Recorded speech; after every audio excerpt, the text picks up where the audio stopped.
अस्सलाम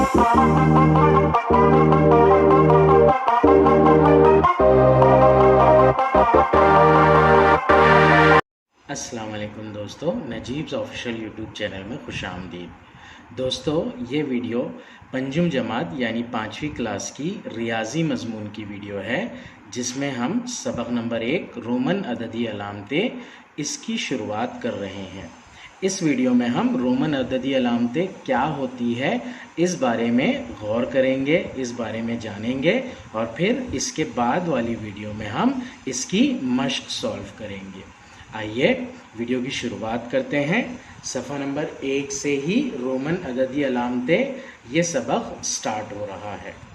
रोमन अददी अलामतों को इंग्लिश में रोमन न्यूमेरल्स कहा जाता है। जब भी हम साइंस और रियाजी पढ़ते हैं तो हमें उर्दू के साथ साथ में चीज़ों को इंग्लिश में क्या कहा जाता है ये भी जानना ज़रूरी है। रोमन अददी अलामतें जो होती है इन्हें रोमन वैल्यूज़ या रोमन न्यूमेरल्स कहा जाता है।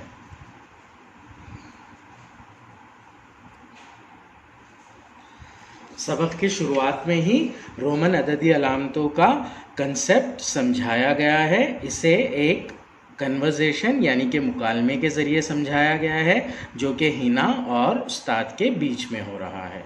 हिना उस्ताद से पूछती है कि इस घड़ी के तबक पर अददों की बजाय मुख्तलिफ अलामतें नज़र आ रही है। ये घड़ी दी गई है यहाँ पर घड़ी में नंबरों की बजाय यहाँ पर मुख्तलिफ अलग किस्म की अलामतें नज़र आ रही है। तो इसकी वजह से हिना को कन्फ्यूजन हो रहा है और वो सवाल पूछती है टीचर से कि ये अददों की बजाय मुख्तलिफ अलामतें क्या है। इस सवाल के जवाब में उस्ताद जवाब देते हैं, हाँ दुरुस्त है, इस तबक पर ये अलामतें रोमन अददी अलामतें हैं। तबक यानी कि घड़ी का जो फेस होता है जिसके ऊपर नंबर्स लिखे हुए होते हैं। इस घड़ी के अंदर नंबर जो हम 1 2 3 4 5 लिखते हैं इंग्लिश में उर्दू में जैसे, उसकी बजाय यहाँ पर रोमन अददी अलामतें लिखी हुई है। बरसों पहले यूरोप में अदद लिखने के लिए कैपिटल रोमन हुरूफ इस्तेमाल किए जाते थे।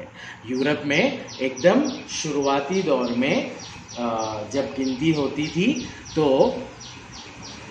आज जैसे नंबर इंग्लिश में लिखे जाते हैं ज़्यादातर, उसकी बजाय रोमन हुरूफों का इस्तेमाल किया जाता था। अब इन हुरूफों में से 3 हुरूफ इस्तेमाल किए जाते थे मेनली, जिसमें कैपिटल I, कैपिटल V और X ये 3 अददी अलामत हैं।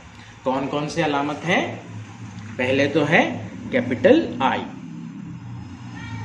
फिर है कैपिटल V और फिर है कैपिटल X। अंग्रेजी हुर्फ़े तहजी में हम इन्हें IVX कहते हैं। यह दरअसल रोमन हुर्फ़े तहजी के हुरूफ थे। तो इन तीनों को इस्तेमाल कर गिनती बनाई गई थी। कैसे बनाई गई थी? I लिया जाता था 1 के लिए, V लिया जाता था 5 के लिए और X लिया जाता था 10 के लिए। उर्दू के जो आदाद है 1, 5 और 10। इन अददों के लिए ये अलामतें ली जाती थी और इससे गिनती तैयार की जाती थी और उसे इस्तेमाल किया जाता था। 1 के लिए कैपिटल I, 5 के लिए कैपिटल V और 10 के लिए कैपिटल X हुरूफ अददी अलामत यानी हिंसों के तौर पर इस्तेमाल होती थी। गिनती में जो 1 2 3 4 होते हैं उन्हें हिंसे कहते हैं और ABCD में या हुर्फ़े तहजी में अलिफ बे ते जो होते हैं उन्हें हुरूफ कहते हैं। इन तीनों को I, V और X को हिंसों के तौर पर इस्तेमाल किया जाता था। इसलिए अददों को लिखने के इस तरीक़े को रोमन अददी तहरीर का तरीक़ा कहते हैं। रोमन हुरूफ लिए जाते थे, कैपिटल रोमन हुरूफ इस्तेमाल किए जाते थे, इसलिए इस तरीक़े को रोमन अददी तरीक़ा कहा जाता था, अभी भी कहते हैं। इस तरीके में सिफर के लिए कोई अलामत नहीं होती थी। हमारी गिनती में सिफर बहुत ही अहमियत वाला हिस्सा है, उसके बगैर गिनती बन ही नहीं सकती है। लेकिन रोमन अददी तहरीर में सिफर के लिए कोई भी हिस्सा नहीं था। इसी तरह हिंसों की मुकामी कीमत भी नहीं होती थी। अब मुकामी कीमत क्या होती है ये हमने पहले पढ़ा है। मान लीजिए ये एक अदद है 32, 2 इकाई के मुकाम पर है और 3 दहाई के मुकाम पर है, इसलिए 2 की मुकामी कीमत यहाँ पर 2 होगी और 3 की मुकामी कीमत 30 होगी। तो इस तरह से 30 और 2 को मिलाकर 32 ये अदद बनेगा। तो ये जो मुकामी कीमत का कंसेप्ट है, ये मुकामी कीमत का कंसेप्ट रोमन हिंसी आदाद में नहीं था। रोमन अददी अलामतों की मदद से दूसरे अदद लिखने के लिए बाज़ उसूल बनाए गए हैं। आओ देखें कि इन उसूलों के मुताबिक IVX की अलामतों का इस्तेमाल करके 20 तक के अदद किस तरह लिखते हैं। अब यहाँ पर पूरी गिनती के लिए सिर्फ 3 हुरूफ, 3 हिस्से थे, एक तो I वाला, फिर V वाला और फिर तीसरा X वाला। इसे इस्तेमाल करके ही गिनती बनाई जाती थी। अब उस गिनती को बनाने के लिए कुछ उसूल थे, उन उसूलों का इस्तेमाल करके ही ये गिनती लिखी जाती थी। टोटल 4 उसूल दिए गए हैं, यहाँ पर मिसालों के ज़रिए समझाया भी गया है उन्हें। आइए हम एक एक उसूल मिसालों के साथ में देखते हैं। उसूल नंबर 1, I और X में से कोई अलामत 2 मरतबा या 3 मरतबा एक के आगे एक लिखी जाए तो इनकी जमा करने पर अदद हासिल होता है। I और X ये दोनों अलामतों को अगर एक साथ लिख देते हैं तो उनकी जमा की जाती है। मतलब अगर मान लीजिए I की अलामत के बाजू ही लिख रहा हूं मैं, तो ये क्या हो जाएगा, I की कीमत होगी 1, I की कीमत होगी 1, 1 जमा 1 यानी कि ये हो जाएगा 2। इसी तरह X और X को बाजू में लिख दिए हमने। एक X की कीमत है 10, दूसरे X की कीमत भी होगी 10, तो इस तरह से ये होगा 20। तो इस तरह से I और X, ध्यान में रहे V का जिक्र नहीं है यहाँ पर। I और X में से कोई अलामत 2 मरतबा या 3 मरतबा एक के आगे एक लिखी जाए तो इनकी जमा करने पर अदद हासिल होता है। अब यहाँ पर देखिए I को 3 मरतबा एक साथ लिखा गया है, तो इसकी कीमत जो होगी, इसका मतलब जो होगा वो होगा 1 जमा 1 जमा मसावी 3। इसी तरह X और X को 2 बार लिखा गया है आजू बाजू में, 10 जमा 10 ये होगा 20। I और I को बाजू में लिखा गया है आजू बाजू में, 1 जमा 1 ये हो जाएगा 2। तो इस तरह से हम I और X को एक के बाजू में एक लिखकर एक अदद तैयार कर सकते हैं। अब इसमें भी एक लिमिटेशन है, मतलब 4, 5, 6, 7 बार I और I नहीं लिख सकते हैं। उसी के बारे में उसूल 2 है। I और X की अलामतें एक के आगे एक ज़्यादा से ज़्यादा 3 मरतबा लिखते हैं। अब हम इन्हें ज़्यादा से ज़्यादा 3 मरतबा लिख सकते हैं। जैसे X और X लिखा था हमने यहाँ पर, अब X X X इस तरह से मैं लिखूंगा तो ये हो जाएगा 10 जमा 10 जमा 10। लेकिन एक ही अलामत को एक के आगे एक 4 बार मैं नहीं लिख सकता हूँ। ज़्यादा से ज़्यादा कितनी बार लिख सकता हूँ, 3 बार ही लिख सकता हूँ। सो ये लिखना गलत होगा। तो इस तरह से हमें ये ध्यान में रखना है कि I और X को हम एक के आगे एक लिख सकते हैं कितनी मरतबा, 2 मरतबा या ज़्यादा से ज़्यादा 3 मरतबा। आगे अलामत V से मुतालिक एक मालूमात दी जा रही है। उसूल 2 में ही अलामत V को एक के आगे एक नहीं लिखते हैं। एक के आगे एक यानी कि जमा की सूरत में गिनती के अदद बनाने के लिए हम I और X को ही इस्तेमाल कर सकते हैं, V को इस्तेमाल नहीं कर सकते हैं डबल लेकर। उसूल नंबर 3, 1 या 5 में से कोई अलामत बड़ी अददी अलामत के दाएं तरफ लिखी जाए तो इसकी कीमत बड़े अदद की अलामत की कीमत में जमा की जाती है। अब यहाँ पर देखिए दाएं तरफ और बाएं तरफ। दाएं तरफ का मतलब क्या होगा? राइट साइड में।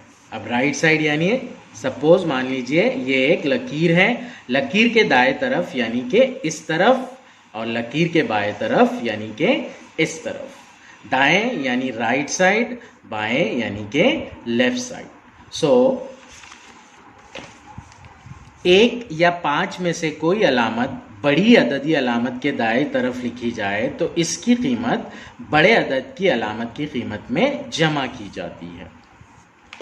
मसलन अगर सपोज मैंने यहाँ पे v लिखा, v के आगे राइट साइड में अगर मैं 1 लिख देता हूं तो ये हो जाएगा 5 और 1 यानी के 6। अभी हम सिर्फ राइट साइड में ही लिखने की बात कर रहे हैं। यहां पर देखिए मिसाल दी गई है, v और i 5 जमा 1 मसावी 6।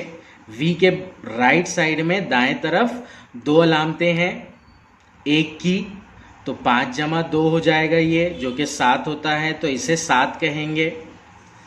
v की अलामत के दाएं जानिब यानी राइट साइड में 1 की अलामत 3 बार लिखी गई है, तो ये 5 जमा 3 मसावी 8 हो जाएगा। इसी तरह 10 की अलामत, x की अलामत के बाजू में 1 की अलामत, तो ये 10 जमा 1 मसावी 11 हो जाएगा। x की अलामत के दाएं तरफ 1 की अलामत 2 बार लिखी गई है, तो ये 10 जमा 2 मसावी 12 हो जाएगा। x की अलामत के दाएं तरफ यानी राइट साइड में 1 की अलामत 3 बार लिखी गई है, तो ये 10 जमा 3 मसावी 13 हो जाएगा। अगर x की अलामत के राइट साइड में दाएं तरफ हम v की अलामत लिख देते हैं तो ये 10 जमा 5 यानी कि 15 हो जाएगा। और फिर इसी नंबर के आगे हम 1 की अलामत दे देते हैं तो वो 10 जमा 5 जमा 1 मसावी 16 हो जाएगा। तो इस तरह से उसूल नंबर 3 है। उसूल नंबर 3 में हमने ये सीखा कि अगर 1 या 5 अलामत के दाएं तरफ कोई भी अलामत लगाई जाए तो उसे उसमें जमा करके अदद बनाया जाता है। उसूल नंबर 4, अलामत 1, अलामत 5 या x के बाएं तरफ लिखी जाए। अलामत 1 को अगर अलामत 5 या x के बाएं तरफ लिखेंगे हम तो इसकी कीमत 5 या x की कीमत में से तफरीक करते हैं ना। अलामत 1 की बात चल रही है, कौन सी अलामत लिखेंगे हम? 1 वाली अलामत। किसके बाएं तरफ लिखेंगे? लेफ्ट साइड में लिखेंगे, 5 या 10 के बाएं तरफ। तो अगर कभी बाएं तरफ हम 1 वाली अलामत डालते हैं तो उस नंबर में से उसे हम माइनस करेंगे। जैसे यहाँ पर हमें एक मिसाल दी गई है, मान लीजिए 5 है। पहले मैंने 5 के राइट साइड में यानी कि दाएं तरफ 1 की अलामत लगाई थी तो ये जमा हो गया था। अब मैं बाएं तरफ यानी कि लेफ्ट साइड 1 की अलामत लगाता हूं तो ये तफरीक होगा। 5 में से 1 यानी कि ये हो जाएगा 4। इसी तरह अगर कभी x के दाएं तरफ में 1 की अलामत लगाता हूं तो ये हो जाएगा 10।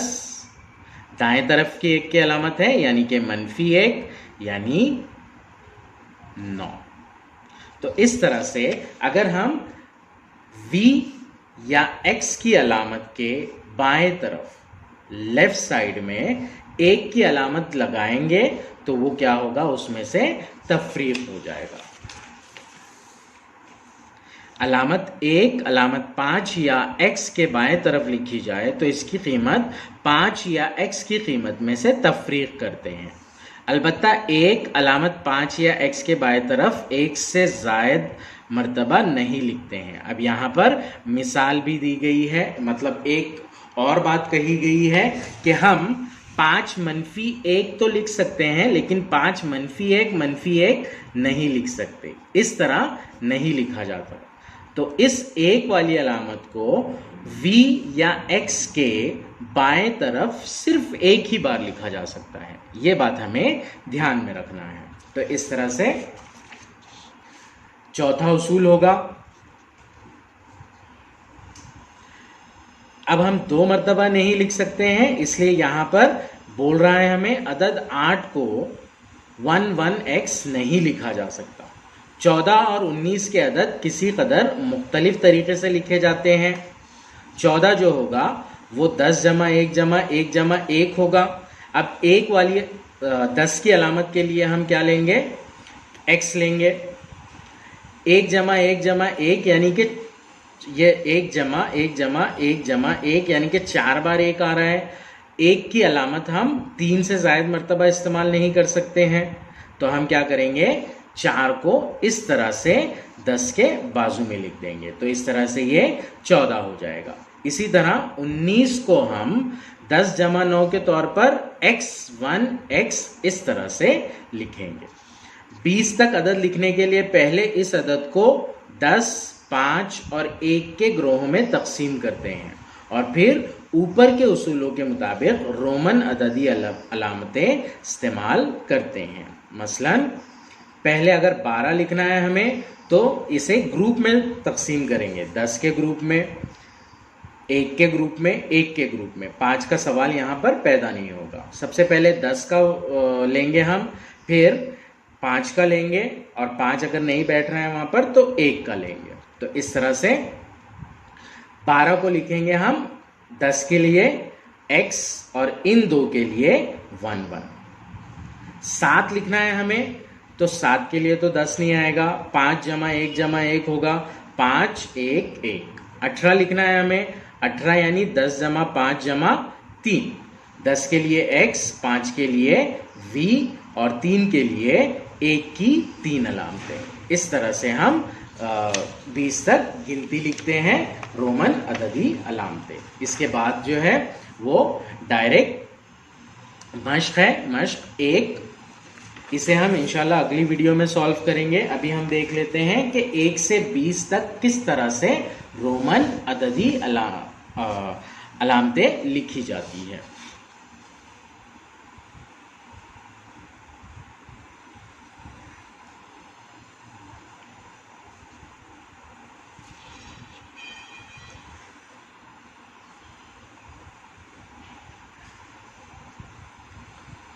एक के लिए हम सिर्फ 1 लेंगे, 2 के लिए 3 बनाएंगे हम कुछ इस तरह। 4, अब यहाँ पर हम 3 से ज़ायद बार मरतबा इस्तेमाल नहीं कर सकते, तो पहले 5 लिखेंगे और उसमें से 1 तफरीक कर देंगे। 5 के लिए आएगा 5 यानी v। 6 के लिए पहले 5 लिखेंगे और फिर उसके आगे 1 जोड़ देंगे। 7 के लिए पहले 5 लिखेंगे, फिर उसके आगे 2 जोड़ देंगे। 8 के लिए पहले 5 लिखेंगे और फिर 3 जोड़ देंगे। 9 के लिए 5 लिखकर 4 नहीं जोड़ सकते हम, इसलिए पहले 10 लिखेंगे और उसके बाएं तरफ 1 लिखेंगे। 10 के लिए तो डायरेक्ट x लिखेंगे हम 10 की अलामत।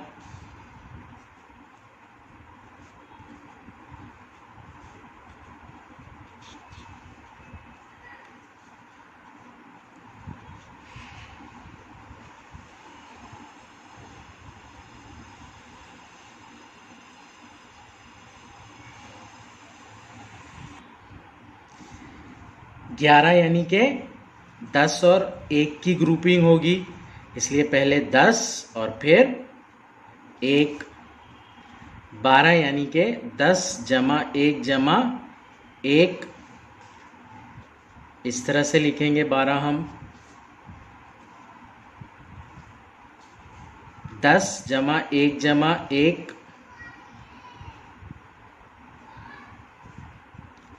तो इस तरह से 13 लिखेंगे हम। अब 14 में 1 की अलामत हम 3 से ज़ायद मरतबा नहीं डाल सकते, तो इसे हम 10 जमा 5 - 1 यानी कि x और 4 इस तरह से लिखेंगे। 15 को हम 10 जमा 5 लिखेंगे इस तरह से। 16 को हम 10 जमा 5 जमा 1 लिखेंगे, तो वो x v और 1 हो जाएगा। 17 10 जमा 5 जमा 1 जमा 1 जिसे 2 लिख रहा हूँ मैं, तो ये हो जाएगा कुछ इस तरह से। 18 10 जमा 5 जमा 3 इस तरह से x v और उसके आगे 3। 19 के लिए 10 जमा 5 की अलामत को ना तो रिपीट कर सकते हैं हम, ना ही 3 की अलामत को 1 की अलामत को 3 से ज़्यादा मर्तबा लिख सकते हैं। तो हम कुछ इस तरह से करेंगे, 10 में से 1 यानी कि 9 लिखेंगे। सो ये हो जाएगा x और उसके आगे 9 कुछ इस तरह से। 20 लिखना है तो 10 जमा 10 की ग्रुपिंग होगी और इस तरह से 20 लिखा जाएगा। तो ये था पूरा समझने वाला पार्ट जो हमें मश्क 1 करने के लिए ज़रूरी है। इसके बाद वाली वीडियो में इंशाल्लाह हम मश्क नंबर 1 सॉल्व करेंगे।